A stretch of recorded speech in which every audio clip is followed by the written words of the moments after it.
differently, but take it away and you see what you left behind. Just it's a finishing touch. You know, obviously you can just have a big sound system and it'll be fine, but the decor just shows us that we've got style.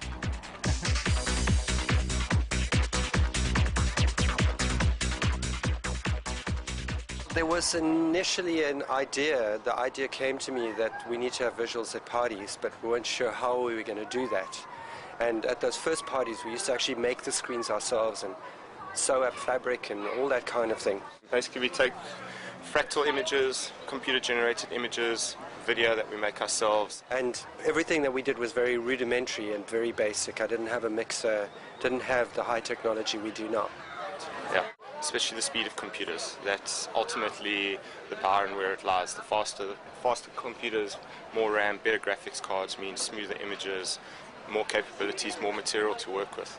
And the software also is developing at like high rate. There's a lot of base material, okay, in the same way as a DJ or someone who's composing music would work with a bass line and a mid-range and a high frequency. Mix them together in a psychedelic melting pot and put it up on screen for people to enjoy.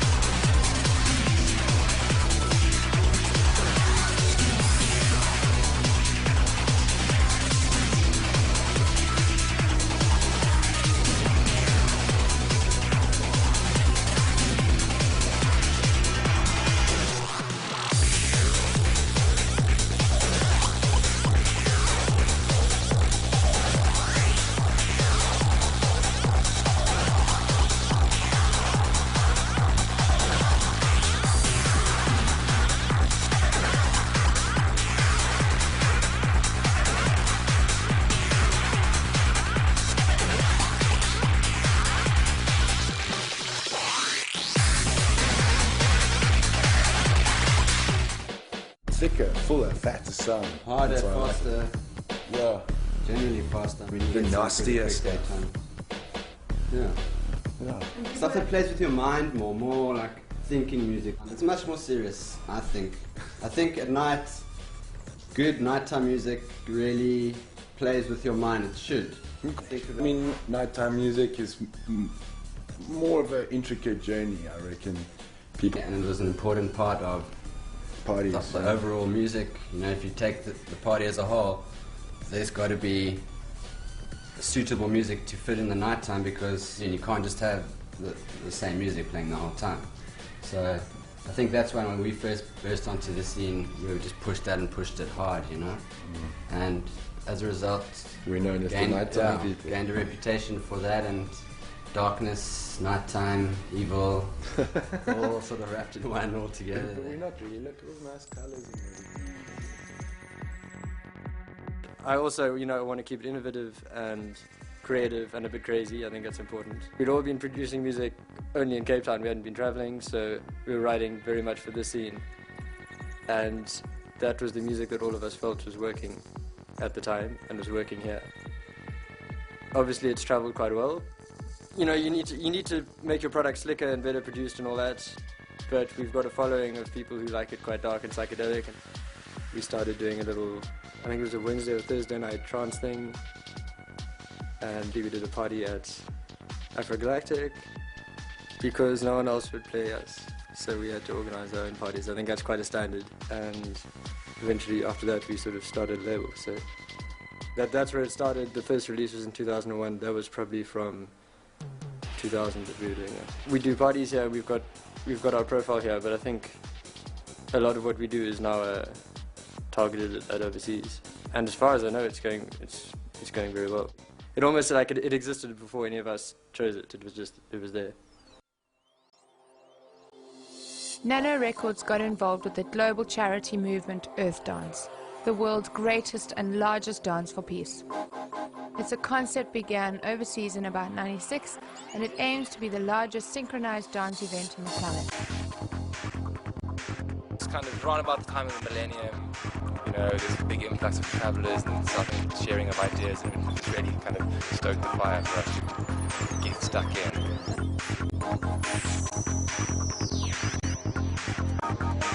We involved, certainly myself, the Ants, my brother Gareth, we were all involved in different things within the Cape Town scene and Ants before that in the UK scene.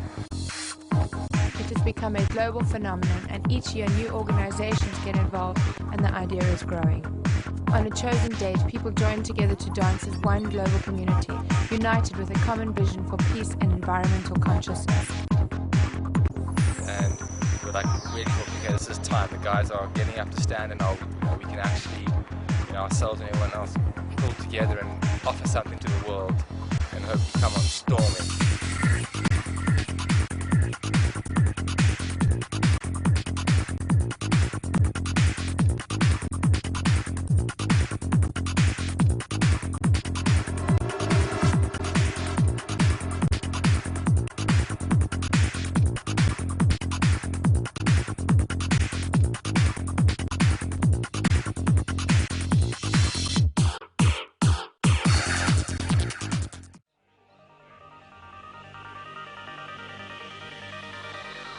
While the bigger events were entertaining the masses, smaller labels such as Free Range, Groovy Troopers and Synapse up in the garden route began throwing smaller parties catering for a more intimate market, but still keeping the true spirit of trance alive.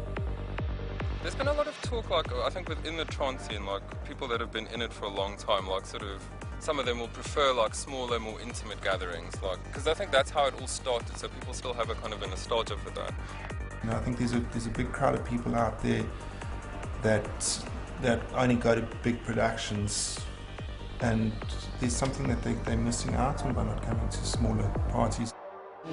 The smaller parties, it's more intimate, it's different, I suppose by the next party, most of the same faces is going to be there again, so you meet them again. And the actual line of DJs, artists, and dancers actually disappears, where we're all just one group of people working together to have a good time, to make this work. The bigger your dance floor, the less you can connect with the people, the less personal that dance floor is, because you're probably not going to come across the same person 2 or 3 times on that dance floor if you're moving around. We all connect a lot easier and bond with each other, whereas if you're at a party with a couple of thousand people, you can't meet everybody. Whereas a party of 200 people, if 24 hours passes, chances are you've had words with almost everybody. We did parties from Plettenberg Bay right down to Mossel Bay. We couldn't stay just in Knysna itself. And we created really amazing energy up there. Biggest thing I've noticed is intimacy. At big parties, you kind of get lost in a crowd, and sort of in small Knysna parties, it's not too big, it's not too hectic. They're not very big. They were kind of under 100 people sometimes. In the middle of winter, there was a couple of local Knysna people and a few trance heads had been to Cape Town for the trance parties. And yeah, we worked hard at it, but there's a special energy up the coast. It's nice and tight, very kiff parties. Family. Yeah.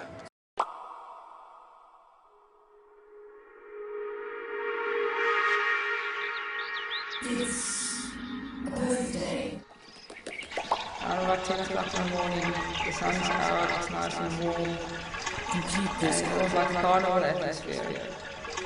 People are playing, chatting, you can see, and obviously everything's so simple. The view is excellent.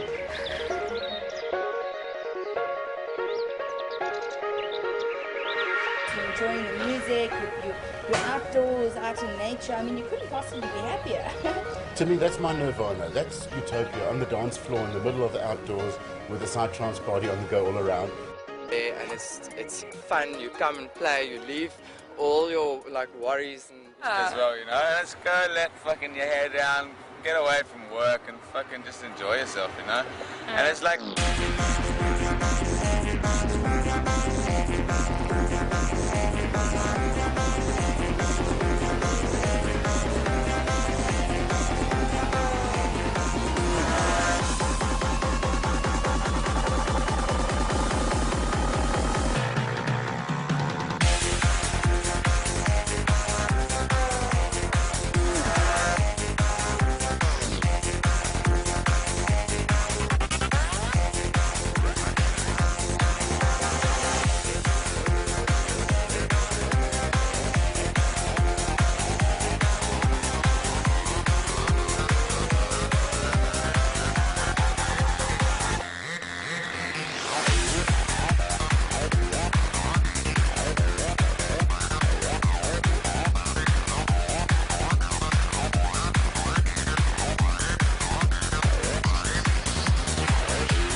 don't bring ill intent onto the dance floor because we're there to, you know, be happy and share in this beautiful world that we live in. And I have to say, like, I love it.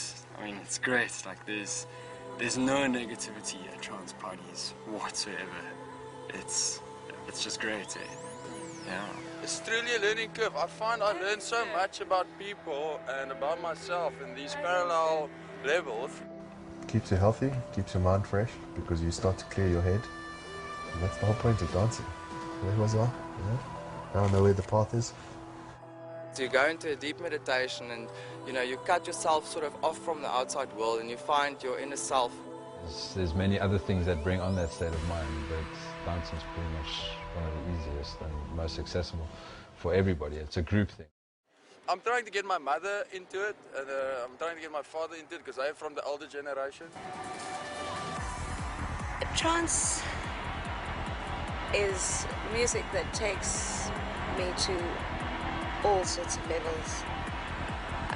It brings out emotions in me, whether it's absolute ecstasy, whether it's joy, whether it's sadness, whether it's anger. It can be expressed through dance, through the trance. Musical meditation is like musical yoga, in a sense, you know. It's the ultimate expression for the ecstatic human vibration. It's music that's a new form of classical music because it's so full.